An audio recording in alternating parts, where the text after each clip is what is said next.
Hello world, my name is Gabriel. I was born in Teresina, Piauí, northeast of Brazil, and I'm 16.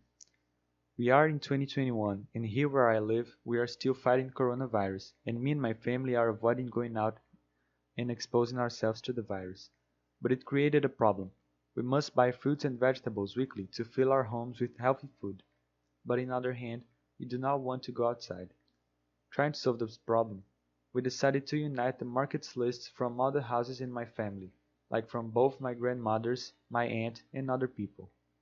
Doing this, only one person would have to go to the market called Ceasa and buy everything in the family's markets list. That was a great idea initially, but then appeared a difficulty: attach every single list into one.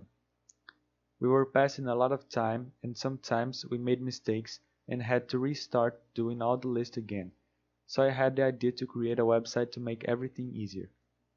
The index page is simple. You can just click the button to start doing your market list.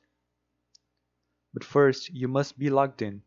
If you don't have a login yet, you can register yourself by clicking this button, and just provide your username, password, and confirm it. Since you are logged in, you can start making your lists and accessing other pages and functionalities on the website. Once you start doing the list, you choose what you want and its quantity.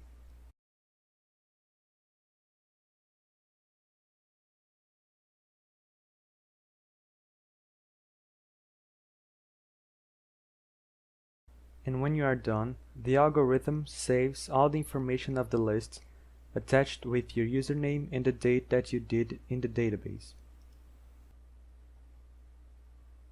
We used to make all the lists on a Friday, so when every family member finishes their list, it results in a final list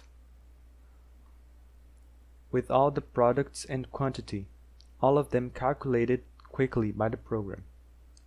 You can also see your previous lists, edit and delete, see the lists of other family members, or even change your password. This website was made using Django, a framework based in Python to do web applications. I used HTML, CSS, and JavaScript as well to make the front end, with a good help from Bootstrap. In my database, I had to use PostgreSQL to implement it in Heroku, that I used as my web host. So that was it. I hope that you enjoyed the website. Thanks for your attention, and this was my final project at CS50.